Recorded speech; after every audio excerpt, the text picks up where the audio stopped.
It's a mean age. But it is gonna be a beautiful future as long as we don't fuck it up.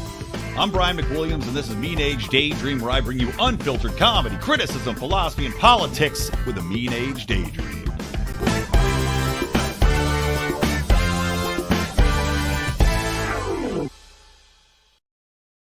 Welcome to the show, everybody. Hope your days are going easy squeezy.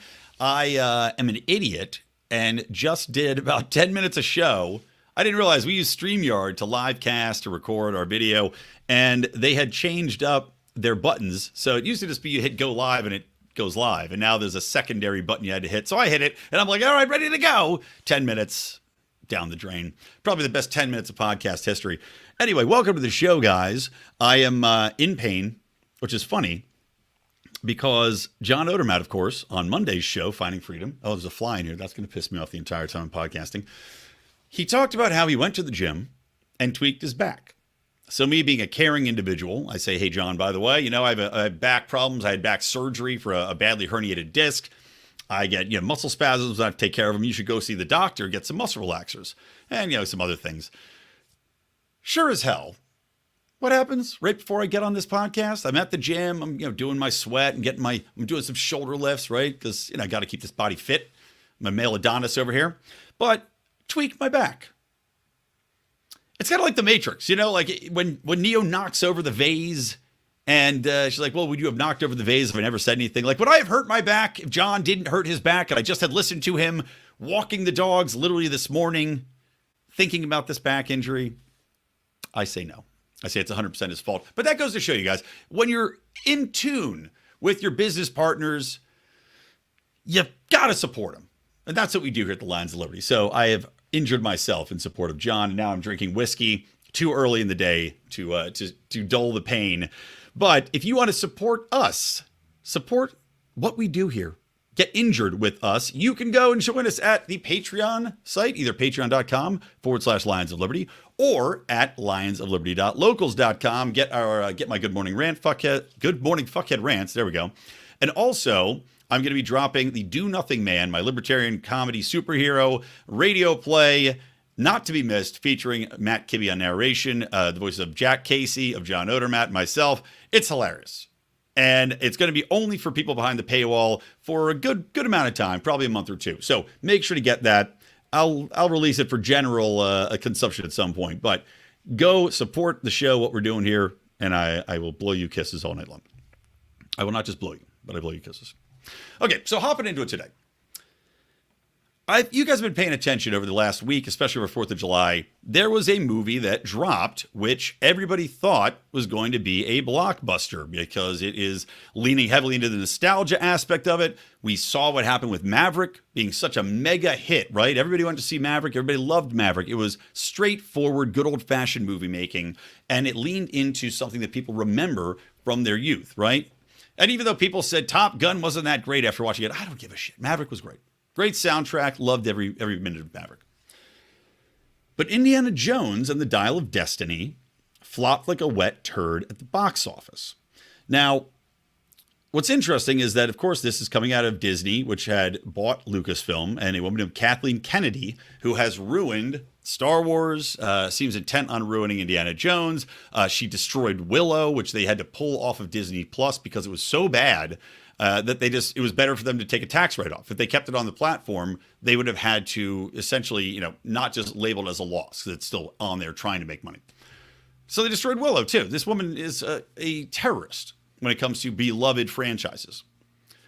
And Indiana Jones, you would think, would have a massive following, even though Kingdom of the Crystal Skull was terrible. Still, if you said it's Harrison Ford, he's coming back as Indy, it's his last hurrah, well, then I'll go see it, right? What's not to love? But only if they're actually going to give me something that's a reliable product, like a Maverick. Something that's not going to smack me up the head with woke bullshit. Unfortunately, they made the mistake of screening this at Cannes. Now, number one, I don't understand why people want to screen these giant blockbuster films at Cannes to begin with. You're doing it for an art house audience.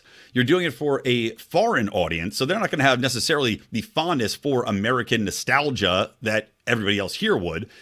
And you risk completely undercutting your film if the negative reviews come out, which is what happened.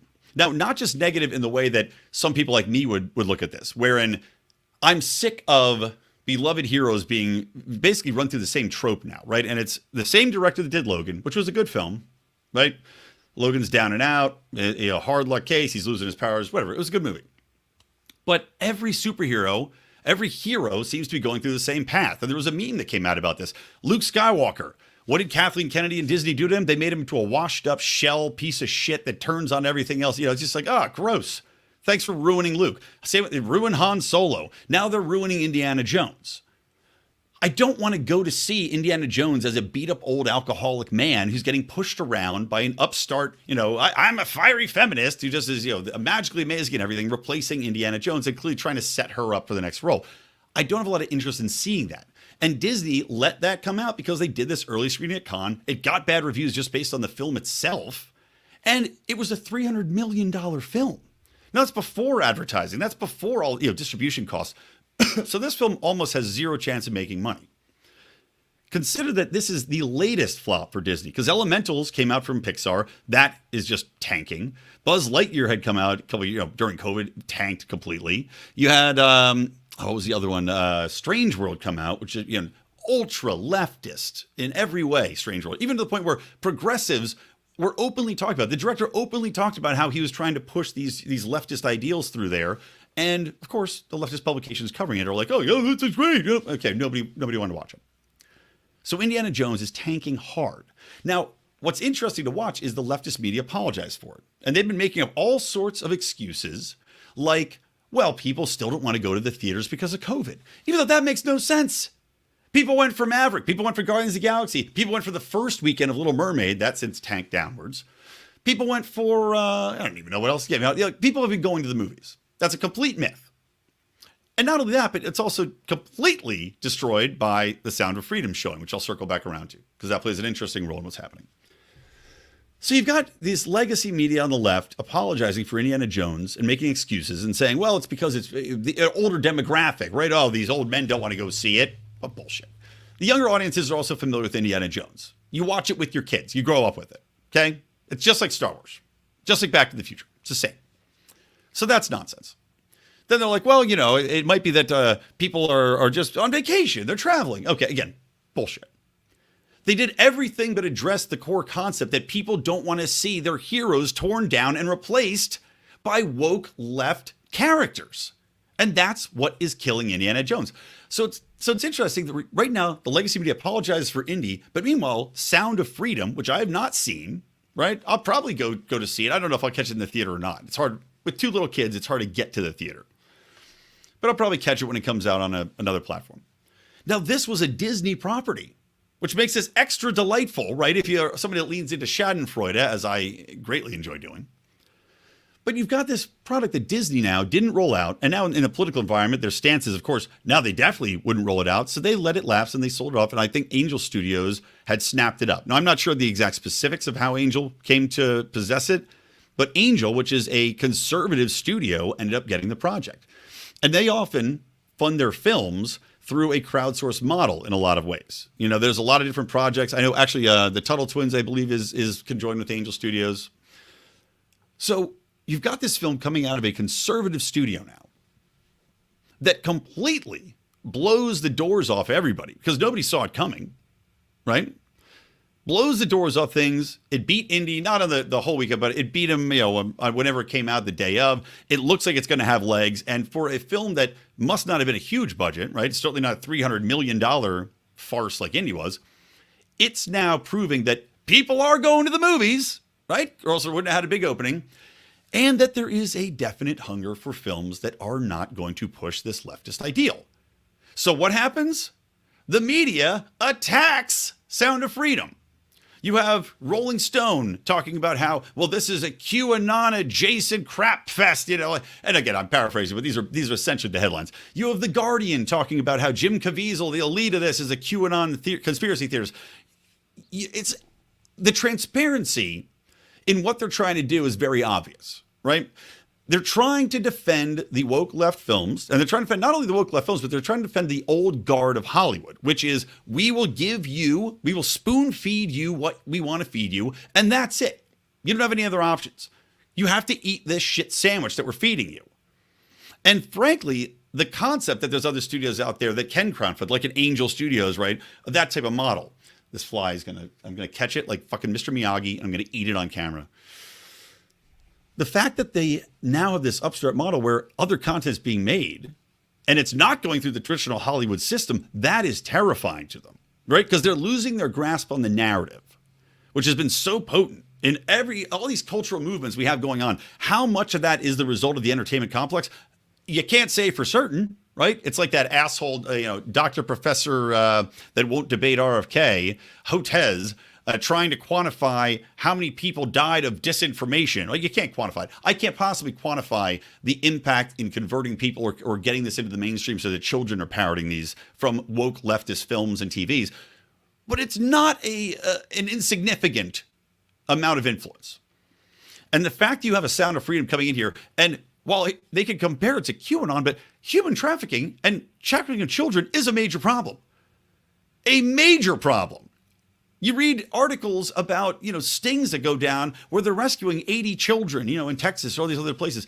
You have human trafficking listed as one of the progressive ideals to go for, right? Like we have to take down human trafficking. It's a major deal. You have human trafficking listed as the reason that the government took down Backpages.com. And yet, despite this film focusing on a major issue for the left and for every thinking person, you have articles trying to take it down. Now, why are they trying to take it down? Because it is a conservative film that appeals to a conservative base.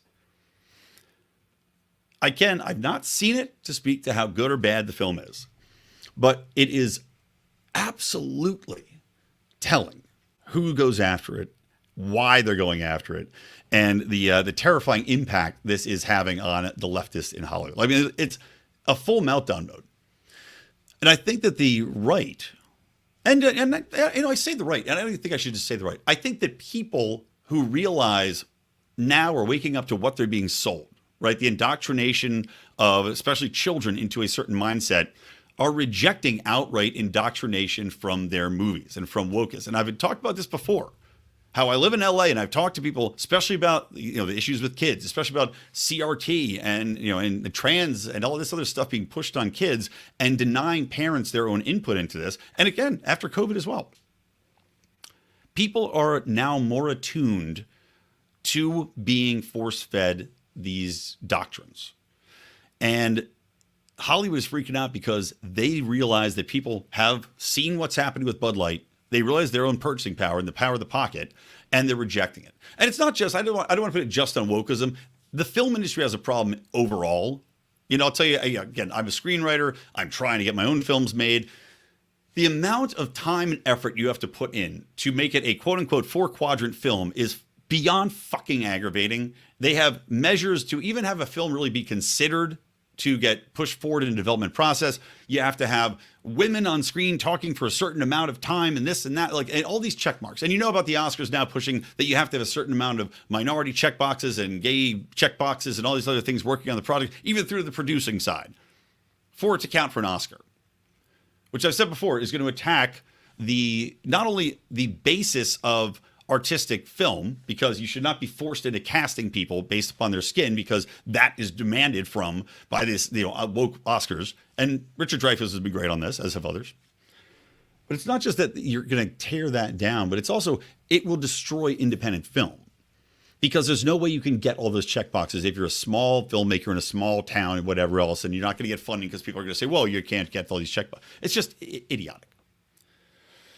Now, the other thing too, we talk about 4-quadrant films, and 4 quadrants basically, it's men, women, children, and elderly, right? As the 4 quadrants. They keep trying to appeal to everyone, all things for all people, which is a way to fail at anything. In my public relations career, right? Part of what I do is branding, helping people to brand, and going after, definitively saying, here's what we are, here's who we're going after, is so vital to creating and growing a brand.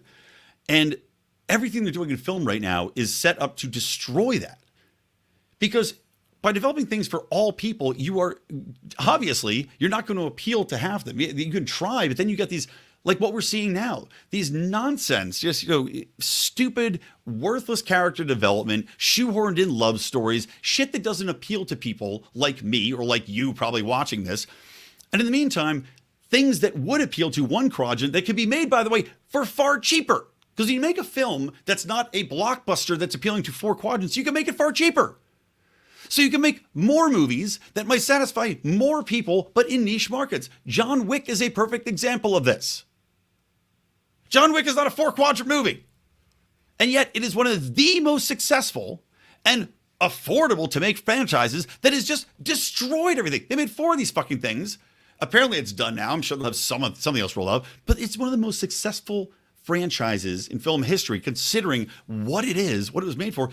More of that, please. Less four quadrant, let's satisfy everybody and satisfy nobody at the same time. And more make content for people who want to watch that content. And it's a little bit ironic. Let me get some water here. It's a little bit ironic that broader Hollywood, when they look at films to be developed, it's a twofold failure system. On one side, they're making these four quadrant garbage big blockbuster films. And on the other side, the only writers that they're considering now, for the most part, is diverse writers who are writing for niche markets, right? That have come out of, the Native American, writer coming up, and she writes more content for Native Americans that no one's going to watch. Because, what's the interest of it? You have to have a broader appeal. So they're telling way too broad in one respect and way too tiny little bitty niche in their other respect, and ignoring the broader context of let's just make good movies that don't have to check every box. It's just fucking unbelievable. Anyway, so there's that. I also just think it's interesting that they're trying to character assassinate Jim Caviezel because, again, trying to cast this whole movie about human trafficking in Sound of Freedom.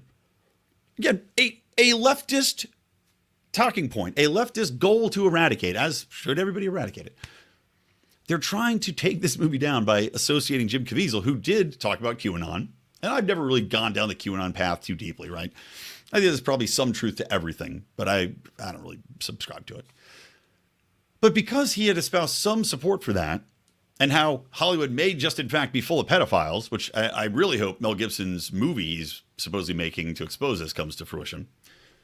But to try to tank the movie because of that, in a review for the film, they tie the lead actor's personal beliefs in QAnon to try to demonize the film and stop people from watching it. And it's repulsive to watch.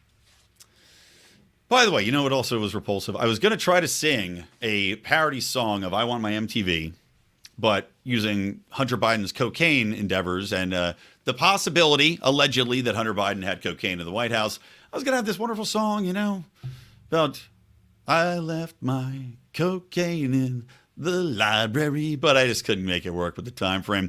I really need to do more pre-production on this, and I apologize, guys. I need to get back on my funny song train. I need to pre-produce these things so I can just let them roll. I promise to do that. That's my pledge to you. I swear to God, if you can't see this fly on camera that's buzzing around my head, there's no food in this room. Do you want whiskey, fly? Do you want the whiskey? Goddamn drunk flies in my house. Okay, so next topic. We'll move on from that one.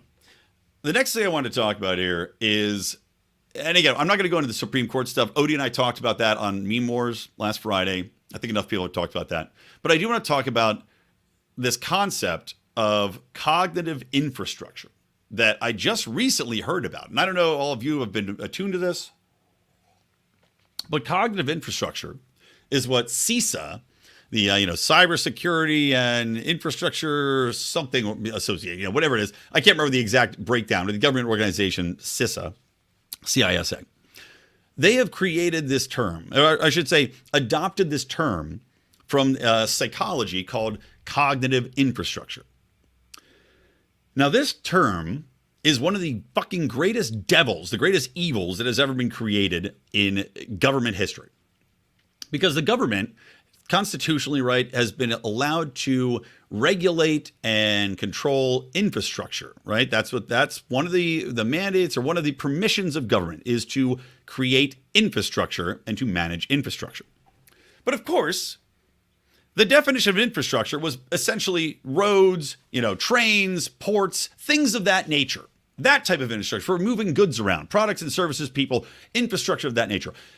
Not cognitive infrastructure, which is complete bullshit and is essentially the regulation of the infrastructure of people's minds and of the country's, I don't know what you call it, cultural genesis, the country's neural pathways as a whole. But under the guise of infrastructure, our government has now created, and this is the ultimate loophole that it's hard to wrap your head around how unbelievably brazen this is. The ultimate loophole into their justification for censoring information, for controlling what we hear, what we read, for attacking websites, for working directly with mainstream media companies, which they do, by the way, very often, and propagandizing the citizenry through to working directly with social media companies, which of course now has a federal bar put on it, which we'll see what that stops. They had major institutions working with, like the FBI, working directly within Twitter and Facebook. Maybe that'll stop that, but they're still going to be doing things behind the scenes. But regardless, this concept of cognitive infrastructure is so fucking Orwellianly fucked. Like it is legitimately a phrase created for the sole purpose of manipulating the minds of Americans.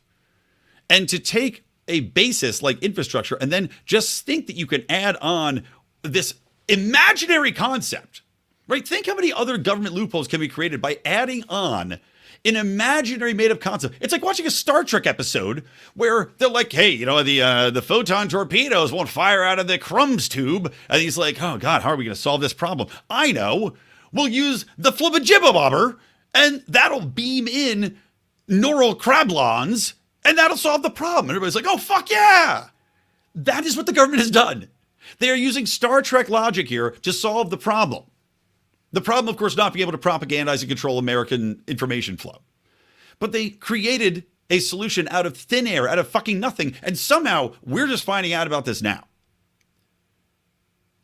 This is the devil incarnate. By defining what Americans think and feel and their communicative abilities as infrastructure, you now give permission to the government to regulate that, to fix the quote-unquote potholes, right? To fix the fucking trains that are going off the tracks in Americans' thinking.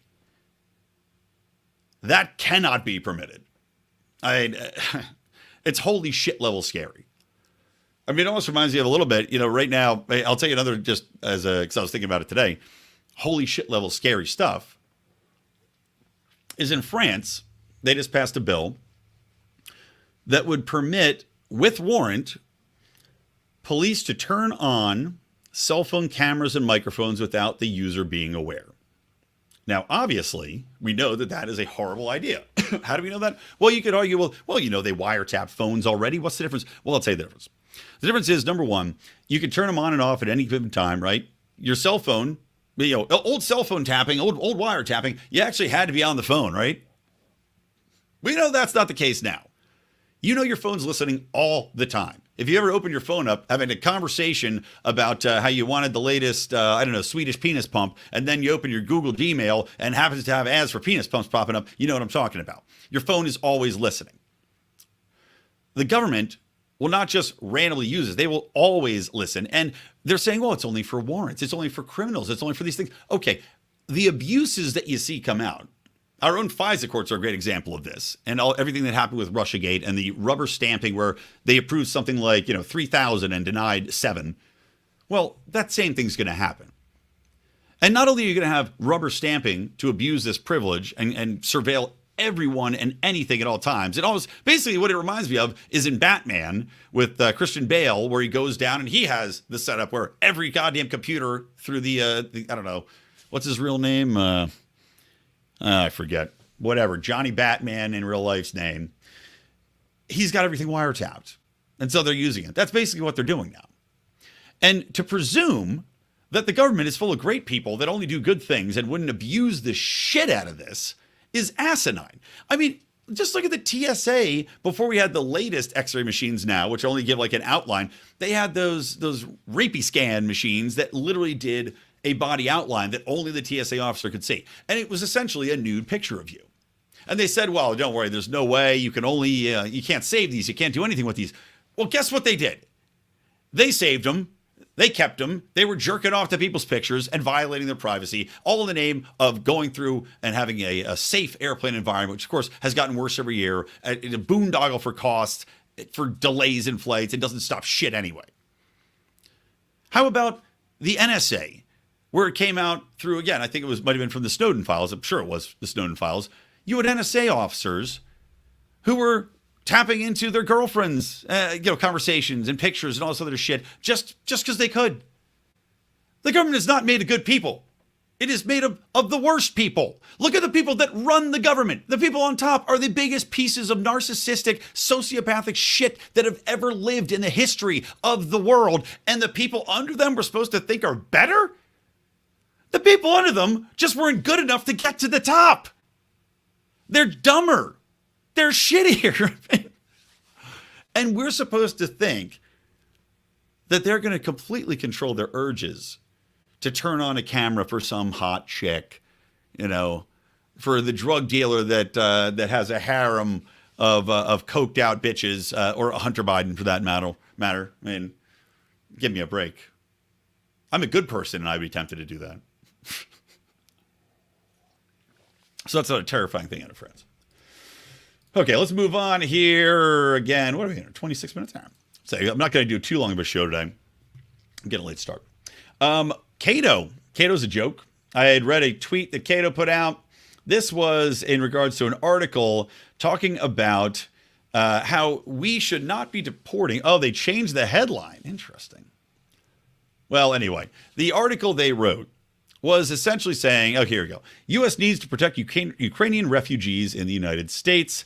Congress should pass a Ukrainian Adjustment Act giving Ukrainian migrants who have entered the country during the war the right of permanent residency and work status. Now, I tweeted out that this was a fucking joke. I tweeted out that this is another example of Cato being an undermining force in the movement, of leaning into statism, leaning into progressive stupidity in half the time and neocon conservative the other half of the time. This, to me, is another insult to the American population.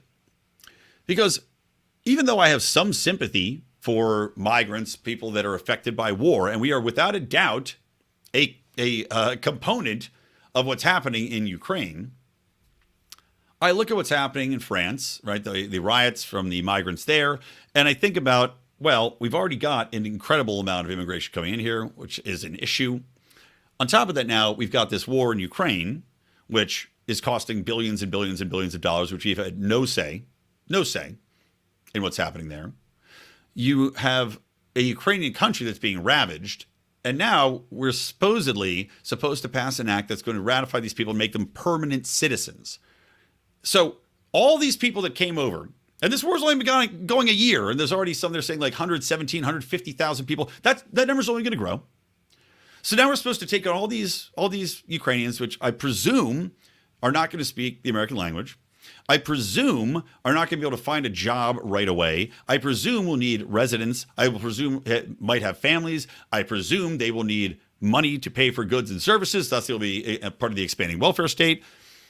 And there's no promise that these people are going to quickly adapt and adopt our culture, nor blend into it. So on top of the money we're already paying for the Ukrainian war, the billions spent helping to destroy their country, we now have to add further debt to our own nation by adopting these refugees, making them permanent citizens, and then being on the dole for everything that entails from them being permanent citizens, aka joining the welfare state. I just reject this 100%. 100%. And the only argument I would possibly consider again is, well, the United States is helping to create this issue. Well, we're helping to prolong it, but we didn't make Putin attack. Well, yes, I do agree NATO probably provoked this. I'm not going to say that the American population should have to pay through continued erosion of the monetary system, the value of the dollar, expansion of the welfare state. I don't think punishing us further to take these people in on a permanent basis is a good idea, nor a solution in any way, shape, or form. This seems like a cry of guilt from somebody that thinks that somehow their sins are going to be wiped away through this action, when this action is probably going to create more problems at home, in addition to not solving the main core issue, right? If anything, taking in these refugees is going to be seen as, oh, America doing the right thing.